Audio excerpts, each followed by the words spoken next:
Hello everyone and welcome to Life Begins at 20. My name is Mark and today we're with episode 10 of MTG Cubed. In this episode we're going to be talking about all the artifact cards that I have in my cube. These are the ones that are like your mana rocks and utility cards rather than the creatures we did in the last episode. So if you haven't seen that, this is a link to that episode now and it'll also be in the description below. Again, as always, if you have any suggestions for me, do put them in the comments section below, as I'm sure there's going to be some artifacts within here that could definitely do with an improvement, and your suggestions have been amazing for me so far. I'm hoping to improve my cube gradually with all your suggestions once I've got a little bit more money. And everything so far has been fantastic for me, and I can't thank you enough for all your suggestions that you've made. So, as always, if you enjoyed the video, hit that thumbs up for me, and if you haven't already, do hit that subscribe button, as it really helps the channel to grow, and I bring out new videos every Tuesday and Friday. Let's get stuck into the cards. So moving on to the equipment cards, we've got ourselves here Ghostfire Blade. This again was mainly put in here for artifact creatures and obviously colourless creatures as well. So for one cast, equipped creature gets +2/+2. You can either pay 3 to equip it to a normal creature, or it costs 2 less to put it onto a colourless creature. I mean, that side of things is quite strong. There's plenty of really strong artifact creatures as well, which may well end up having a good use for this as well. But like I said before in any of the previous videos, if there are any cards within here that could be improved, better cards out there, again, do let me know in the comment section below which ones you take out as well. That has been really helpful. Next up, we've got ourselves Bone Splitter. So for one cost, equipped creature gets +2/+0 and 1 to equip as well. So that's pretty strong in a nice little aggressive style deck, or just get a little bit of extra damage out. Next, we've got Darksteel Axe. May as well be exactly the same as Bone Splitter there, except you're paying 2 to equip it just to have the luxury of it being indestructible. Don't know whether both of them really should be in my cube, but they are at the moment until I get some better equipment. Next up, we've got ourselves Skull Clamp. I mean, this is a fantastic card, absolutely fantastic card. Usually quite an early, if not first pick in a lot of hands that seem to be coming out. So for one, equipped creature gets +1/-1. It costs 1 to equip, and when equipped creature is put into a graveyard, draw 2 cards. I mean, this is absolutely fantastic. If you've got yourself a token strategy or anything along those lines, paying 1 mana, killing off a creature, get yourself 2 cards, and you can do this quite regularly if you can produce yourself loads and loads of tokens as well. Nice bit of card draw on there. It's just a really strong card. Next up, we've got ourselves Lightning Greaves here. So for 2, equipped creature has haste and shroud, and it costs 0 to equip as well. So this is really nice to have either out on the battlefield or play it out along with a creature that doesn't have haste. Gives them haste, gives them shroud, so they can't be the target of spells or abilities as well, and just swing in for extra damage, and that's really nice for aggro, or to be perfectly honest, in most style of decks as well, just because of having shroud. So nice solid card there. Next up, we've got a card here from Commander 2016 with Conqueror's Flail. I wanted to give this a try out just to have a little bit of a protection for those decks that I like to play a big board presence of creatures here. So for 2 and equip cost of 2, equipped creature gets +1/+1 for each colour and permanents you control. So realistically, you could have like white-green humans, white-red humans, something along those lines, or a bigger token strategy there. It gets +2/+2. Even as +1/+1 isn't the end of the world, and as long as it's attached to a creature, your opponents can't cast spells during your turn, and that's the thing that's really strong there. It just counteracts a lot of strategies, so it's quite a nice card to have. I don't know whether this is a bit too overpowered or not. I'm not 100% sure, but we'll have to see in future games. Next up, we've got ourselves Sword of the Animist. So for 2 and an equip cost of 2, equipped creature gets +1/+1. But the main reason I've put it in here is for a fair few strategies, which will this trigger will actually help. Whenever it attacks, you may search your library for a basic land card, put it onto the battlefield tapped, and then shuffle your library. So if there's any landfall triggers, for example, this will help entirely. It just means that you'll be able to outramp your opponent potentially just by swinging in with this regularly, getting more land than your opponent, and being able to play your bigger spells quicker. So I quite like that as a card. May well be a little bit too expensive, but I haven't had any issues with it so far. Next up, we've got Captain's Claws. So for 2 and an equip cost of 1, equipped creature gets +1/+0. But the best part for this card really is whenever the equipped creature attacks, put a 1/1 white ally creature token onto the battlefield tapped and attacking. This is really nice. This means you're going to get extra tokens. you're going to get swinging for a little bit of extra damage that your opponent might not be expecting straight away. And over the course of the game, imagine attacking with it 3 times, it's just paid for itself. So that's really, really nice to have. Next up, we've got Grafted War Gear. So this is a really, really nice card for aggressive style decks here. So for 3, equipped creature gets +3/+2, which is really nice stats on that. Whenever it becomes unattached from a creature, sacrifice that creature, and it's got an equip cost of 0, so you can unattach it whenever you fancy to put it on another creature. Yes, you're going to have to sacrifice the creature it was on before, but say for example you put a massive creature out, there's a 7/7 or something ridiculous like that, that's got a self-trample, putting this on it as well, it just means that, you know, you're going to be swinging in for a lot of extra damage there, and that's really, really nice to have. Next up, we've got Loxton Warhammer. This is a really nice card here as well for a piece of equipment. So for 3 and an equip cost of 3, which is fairly expensive, equipped creatures get a +3/+0, has trample and lifelink. I mean, those are 2 really nice abilities there to have on a card, and this can do a hell of a lot of work for you, and it can just bring you a hell of a lot of life back as well. So just a nice double swing there. Your opponent will take a little bit more damage, you'll get a little bit of life back, so the distance between your life totals will end up getting bigger thanks to this card, so I do like that. Next up, we've got Hedron Matrix. So for 4 and an equip cost of 4, which is, you know, pretty expensive, I'm not going to lie. Equipped creature gets +X/+X, where X is its converted mana cost. I mean, there are plenty of pretty expensive cards within a cube that are nice finishes to have, especially in the colourless section as well. Getting double the power and toughness of a card is actually really, really nice. As potentially anyway, there obviously are going to be some cards where their power and toughness aren't equal to their mana costs, for example. The only downside for me for this card is it doesn't have trample on it or any other type of evasion or abilities on it, which lets it down a little bit just for the high cost that it is. So again, if there are any better cards that you can think of, do let me know. And lastly, we've got ourselves Bone Horde here. So for 4, you've got yourself a living weapon. When it enters the battlefield, you put it on a 0/0 germ creature token and attach it to that. Equipped creature gets +X/+X, where X is the number of creature cards in all graveyards. So this could be absolutely massive. For example, I mean, if your opponent's playing a graveyard strategy, or even you're playing a graveyard strategy, for example, and your opponent's playing a creature-heavy style deck, you know, you're going to end up getting quite a big weapon to have on here on a creature, and you can pay 2 to attach it to a creature as well and make it even bigger, so that's really nice to have as well. On to the naught drops now in my cube. We've got ourselves here Lotus Petal. So you can bring it into the battlefield, tap it, sacrifice it, add 1 mana of any colour to your mana pool, play this ability as a mana source. So this is really, really nice to have. The old artwork looks really nice as well, but it just means turn 1 you've got a land, and this you can pay a 2-drop straight away, or turn 2 move to be a 3-drop, and so on and so on. So it just means that you might be able to outramp your opponent really, really quickly, or get a more powerful creature on the board. So I really do like that. And the other one we've got here is Lotus Bloom. It's got a suspend 3 for a 0 cost there, so 3 suspend counters. Once it's all happened, you've got yourself then. You can tap it, sacrifice it, add 3 mana of 1 colour to your mana pool there. It's just a nice piece of ramp, and it hasn't cost you anything on top, so I really do like that.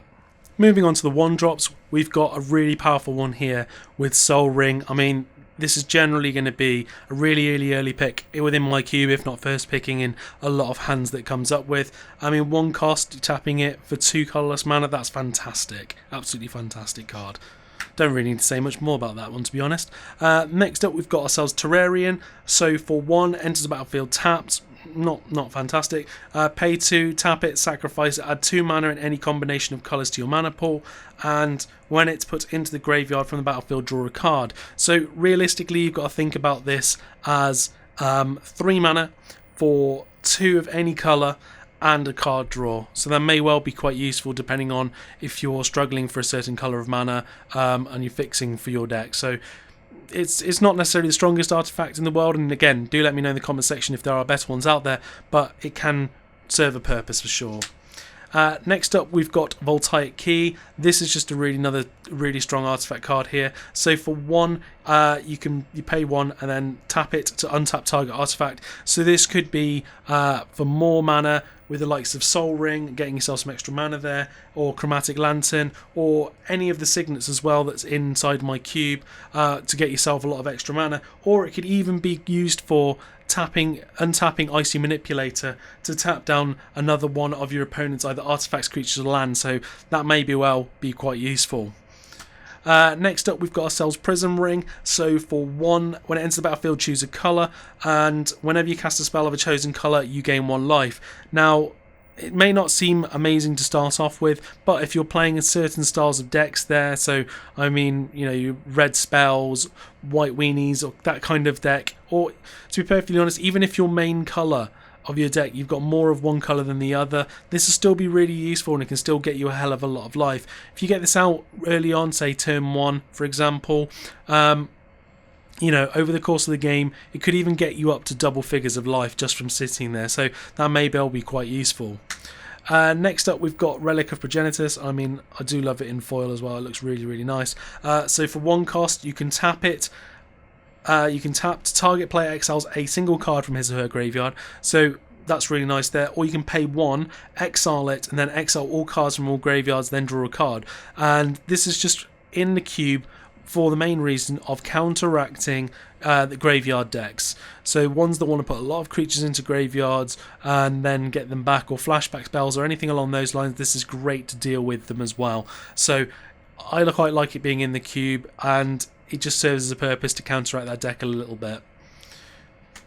Next up, we've got Brittle Effigy. So for 1, you've got yourself an artifact there.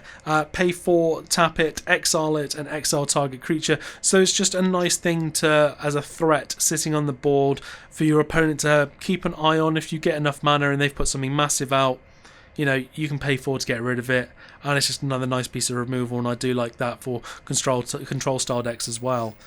And last of all, we've got ourselves Animation Module.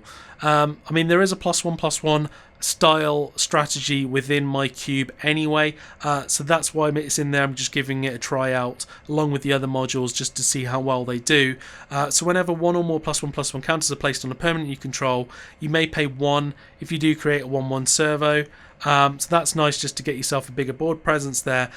Pay 3 and tap it, choose a counter on target permanent or player, give that permanent or player another counter of that kind.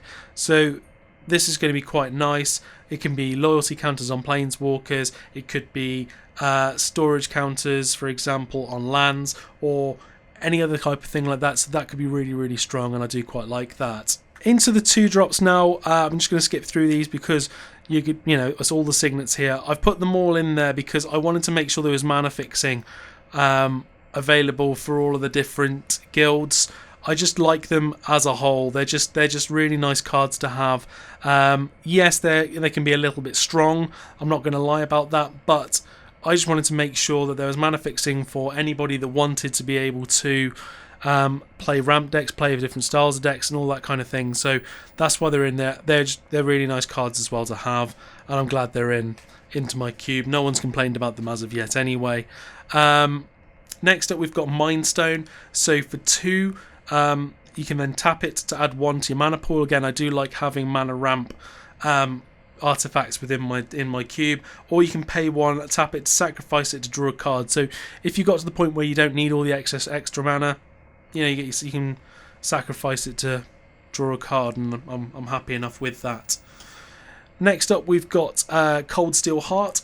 So for 2, enter the battlefield tapped. As it enters the battlefield, you get to choose a colour, and you can tap it to add 1 mana of chosen colour to your mana pool. So this is quite nice. Again, mana fixing in the case of, early on in the game, say for example you're playing white-black, for example.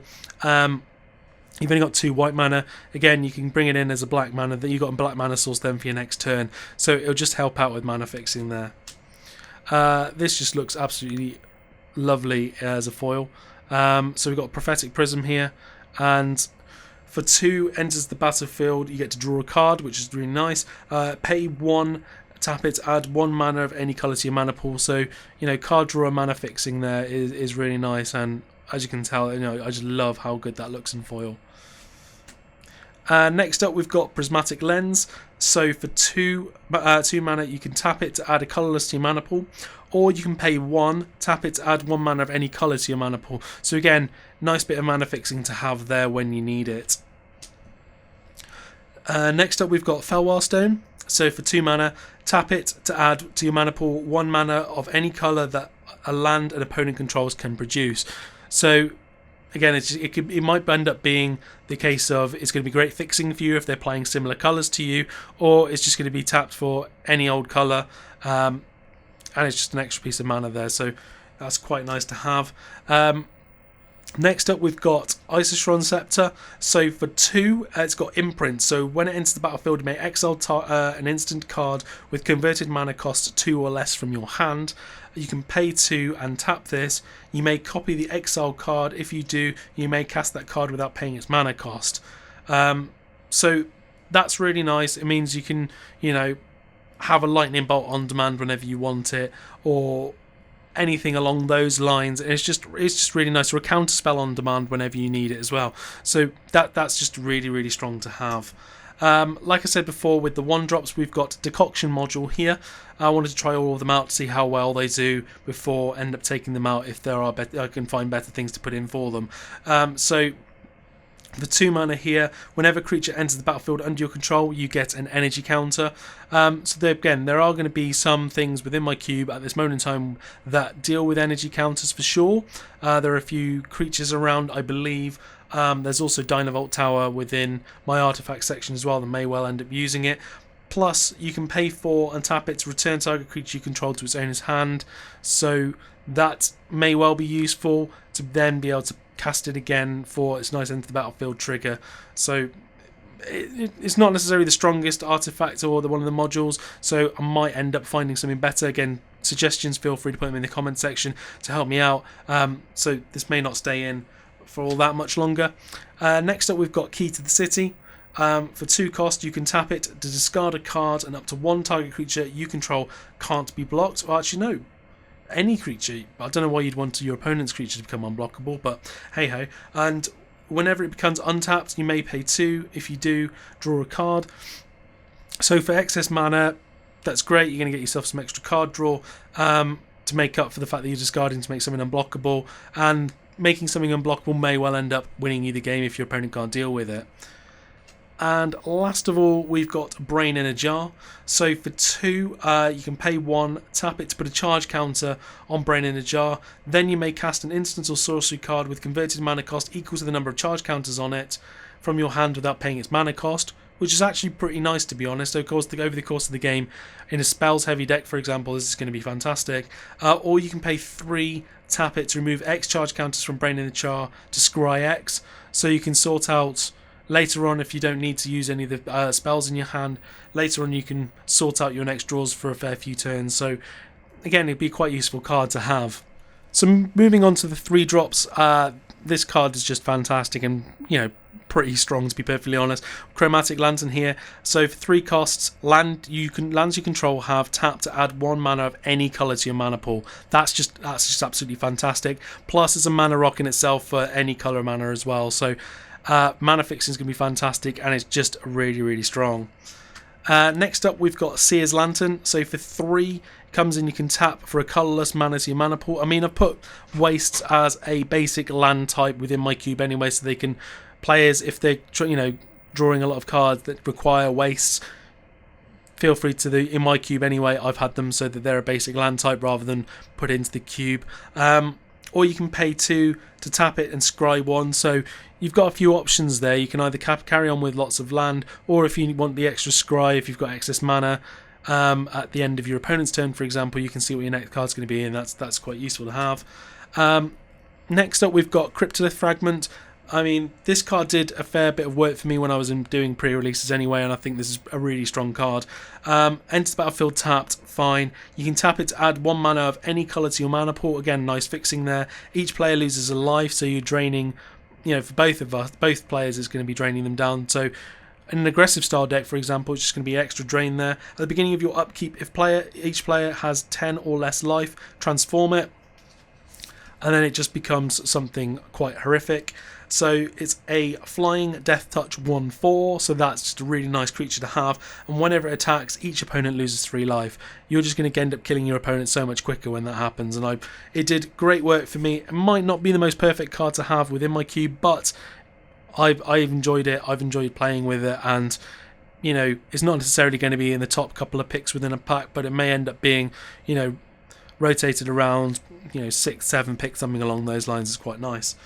Next we've got Worn Power Stone. So for 3 mana, enters the battlefield tapped, and then it just taps for 2 colourless mana as well, so that's really nice.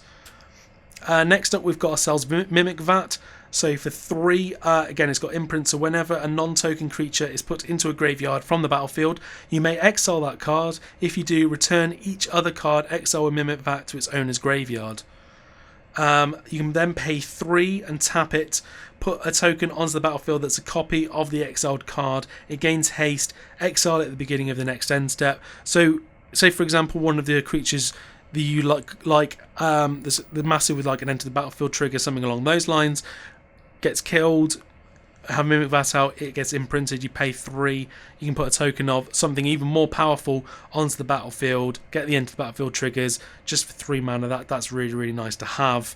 And even better with the Voltaic Key, untap this, and then you can, if you've got an extra 3 mana, do it again, and that's just going to end up doing lots of great work for you.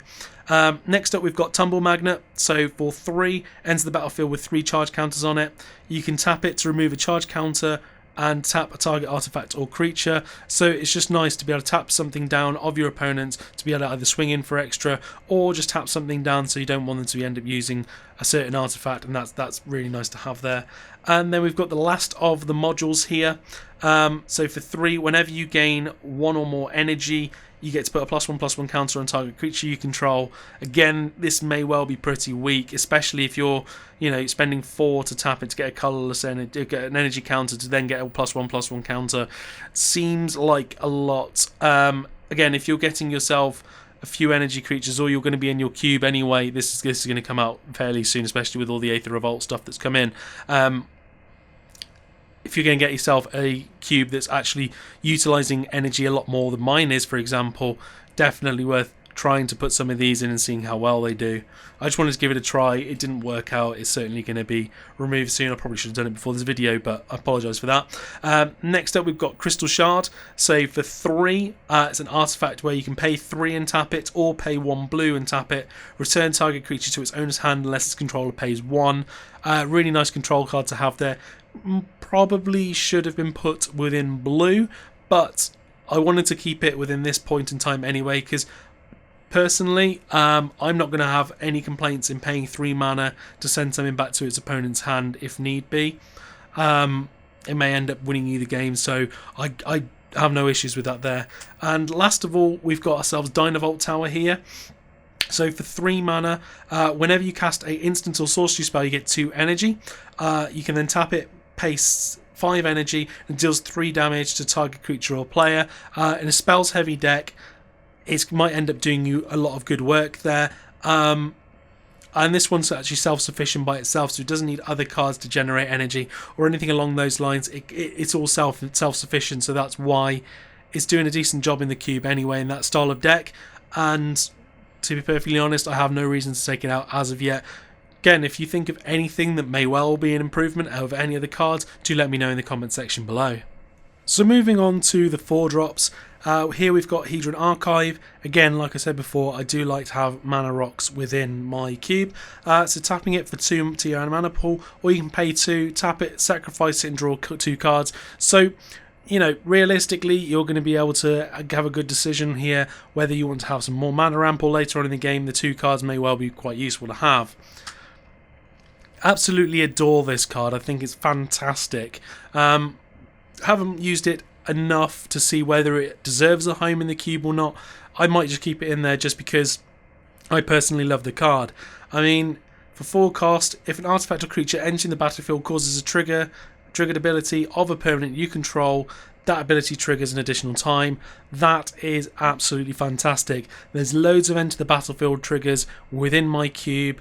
whether this is if a creature enters the battlefield, do something, or whenever that creature enters the battlefield, it's going to be fantastic. I mean, for the likes of Thragtusk coming in is going to be fantastic. Noxious Gearhulk ends up killing 2 things and getting you double the amount of life. Or, even with the Virtuous Gearhulk as well, that's going to bring in 8 +1/+1 counters instead of 4. It's just phenomenal card. And that's just 3 that I can think of off the top of my head. There's going to be loads of things within anybody's cube, to be perfectly honest, with loads of enter the battlefield effects that's going to be fantastic. And having double of them, it's really going to screw with your opponent, to be perfectly honest. Next up, we've got Aligned Hedron Network. So for 4, when it enters the battlefield, exile all creatures with power 5 or greater until it leaves the battlefield. I mean, this is just like a mass stasis snare. This is really, really useful to have. Again, there are going to be a fair few cards that will fit well within power 5.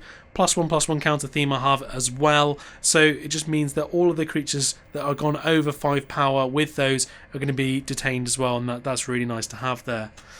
Next up, we've got Nevinvral's Disc. So for 4 mana, enters battlefield tapped, fine, not an issue. It's just a threat on the board that the opponent may well have to deal with straight away.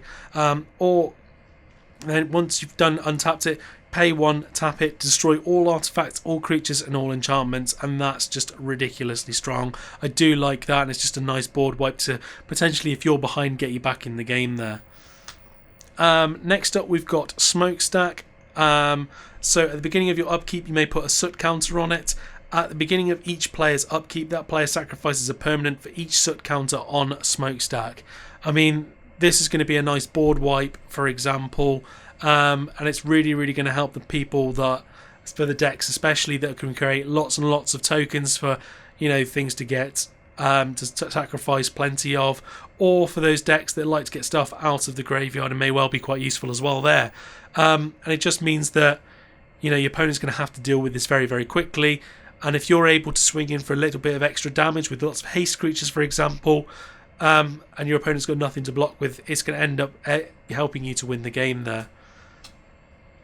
Next up, we've got Icy Manipulator. I mean, this card's a pain in the arse, to be perfectly honest, for me when my opponent's got it, or for my opponents whenever I've got it. So for 4 mana, you can pay 1, tap it to tap target artifact, creature, or land. So your opponent might have, a Soul Ring, for example, you don't want them to do anything with. Mana Rocks you don't want to do anything with. Or even for the likes of the Nevinvral's Disc that you just don't want to go off. Things like that. Or a big creature, so it stops them attacking. It's just really, really nice to have. Or it's even down for a land card to stop your opponent being able to cast something, because that's the only one of those mana that they've got. It's just a really nice control card to have there. Next up, we've got Aetherworks Marvel. Again, this is something that I'm trying out from Kaladesh. Don't 100% know whether it's going to make that much of a difference, but it is, slightly self-sufficient here in gaining the energy. So for 4 mana, whenever a permanent you control is put into a graveyard, you get 1 energy counter. You can tap it to pay 6. Look at the top 6 cards of your library. You may cast a card from among them without paying its mana cost. Put the rest on the bottom of your library in a random order. I mean, this was the main thing for getting Emrakul's out in Standard. Pretty much the reason why Emrakul is no longer in Standard. It's nice and banned now. So it can get you something massive out of the graveyard. Again, you're going to have lots of cheap creatures if you're going to be swinging in with loads of them for red aggro, for example. You're going to be able to get a fair few creatures going to go into the graveyard. Lots of energy. It might not be that fantastic just because it takes a while to get going within the cube, because there aren't going to be that many energy producing cards within my cube, for example. It may well just be better in a a constructed environment. So the jury's still out on this one, whether I want to keep it in here or not. And then lastly, we've got Goblin Charbelcher. So for 4 mana, you can pay 3, tap it, reveal cards from the top of your library until you reveal a land card. Goblin Charbelcher deals damage equal to the number of non-land cards revealed this way to target creature or player. If the revealed land was a mountain, it deals double that damage instead. Put the revealed cards on the bottom of your library in any order. So it's not actually going to do any damage to you personally, by the fact that your cards won't be going to the graveyard. So it's just something that you can constantly recycle cards, deal lots of extra damage. If you're playing red as well, it just means you're going to do a hell of a lot more damage. So again, it's probably more suited to being a red deck rather than any deck, but it still can be used in any deck, and that's why it's in my artifact section rather than red specifically. Moving on to the 5 drops for my artifacts, we've got Meteorite here. So again, it's a nice mana rock. Conveniently, it is actually a rock as well. When it enters the battlefield, deals 2 damage to target creature or player. So again, extra bit of damage on there, and you can tap it to add any colour to your mana pool as well. So it's going to be quite useful there to have. Next up, we've got Tamio's Journal. I quite like this card, to be perfectly honest. So for 5, at the beginning of your upkeep, you get to investigate, so giving yourself a clue token which you can pay to sacrifice and draw a card. So it could potentially be some extra card drawn for you for a fair bit of mana, or you can tap it, sacrifice 3 clues, search your library for a card and put that card into your hand, then shuffle your library. It's like a slightly long-winded tutor, to be perfectly honest. I mean, I've got Tireless Tracker in my cube. I think I've got Thraben Inspector in my cube as well. So there are extra ways to investigate, to maybe get it online a little bit quicker if you're lucky enough to draw those cards as well. But to be perfectly honest, the versatility of creating 2 clue tokens to crack open to draw extra cards, or waiting 3 turns to be able to get yourself a free tutor there, I have no issues with that there. And last of all, we've got ourselves Pyromancer's Goggles. So for 5 mana, tap it to add red mana to your mana pool. When that mana is cast to spend on a red instance or sorcery spell, copy that spell, and you may choose new targets for that copy. To be perfectly honest, this probably should be in red, but I've only put this in here because it's splashable if needs be. But to be perfectly honest, once I make the next few sets of adjustments, this will probably end up being in the red section, so apologies for that. Last of all, moving on to the X drops of my artifacts. We're going to start off with Everflowing Chalice here. I could have put this down as a 0 drop, but to be perfectly honest, you could pay it for 0 and it'd be pointless. You got a multi-kicker here of 2, so if, you can kick it any number of times. When it enters the battlefield, it ends with a charge counter for each time it was kicked. So if you've got plenty of mana, for example, you can get this online with 4, maybe 5 charge counters on top, and then you can tap it to add 1 to your mana pool for each charge counter on it as well. So it's just a nice way of spending your mana, if you've got nothing else to spend it on, to ramp up really quickly. So that's why it's in there as an X drop. And the last one we've got here is Astral Cornucopia. So for X, X and X, it enters the battlefield with X charge counters on it, and you get to choose a colour, add 1 mana of that colour to your mana pool for each charge counter on it. So it's slightly more versatile than Everflowing Chalice in the sense that you can choose to have any colour rather than just generic mana there. But again, you can be spending 3 mana each time to get a charge counter, whereas Everflowing Chalice is going to be 3 for the first one, then 2 thereafter. So those are all the artifacts that I have within my cube. Like I said before, there may well be some cards in there that need to be swapped out, need to be put into different colour combinations. So again, if you have any suggestions for me, do let me know in the comments section below. I'm always interested to see what cards that you end up picking for me and suggesting for me, because I don't know all the cards off the top of my head. I only started in Origins, so again, there may well be some cards that I've overlooked completely that aren't that expensive and I can put straight in. Like I've said before in previous videos, once that I've got the cube to a decent level, which I think I've near enough done at this moment in time, then I can start picking off expensive cards to really put them over the edge, and maybe able to pick up 1 or 2 a month. So that'll be a nice little project for me to just gradually bring it up. But as for cards that aren't that expensive and would make a real difference to what I've got already, do let me know in the comments section as well, and do let me know about the expensive ones as well, because it's always good to see which cards those would be, so that I know once I've actually got to that stage of being able to afford to do it, I can start picking up those individual cards. And it's just really, really helpful for me. In the next episode of MTG Cubed, to be the last one where I go through what's in my cube, and I'll be going through the land cards, so it should be a fairly quick episode for you guys to watch. And then from there, we're going to hopefully start the MTG Cubed, and we'll do the spotlight section of it as well. And I'm hoping to try and add potentially another video in, maybe once a week or every other week, of key strategies that are and archetypes that are in the cube and what cards are common to those, and workaround cards for that as well. So hopefully over the next couple of weeks we can start to see just diverting away from what my cube is, and hopefully doing more videos to help you guys, your cubes, and if anybody's new, different archetypes and all that kind of stuff. So hopefully that'll be helpful. And the MTG Spotlight, I've had loads and loads of people come down to me and talk to me to say they'd love to have their cube spotlighted on the channel, and that's fantastic. I have a massive list for all of you. We're just going to have to take it one step at a time.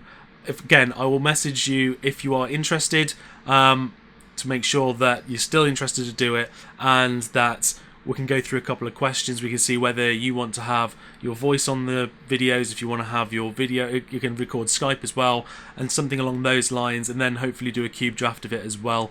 So again, like I said before, I'll go through all the previous comments. If you're completely new to the channel and haven't seen the previous video, put it in the comment section below if you'd like to have your cube spotlighted on this channel as well. Hopefully with the community that we're starting to build here, they'll be able to give you some suggestions for your cube if it's not already fantastic. And it may well be end up do like similar to me, help improve your cube overall. If you enjoyed the video, do hit that thumbs up button. If you haven't already, hit that subscribe button, as I bring out new videos every Tuesday and Friday. Thank you all so much for watching, and I'll see you in the next episode.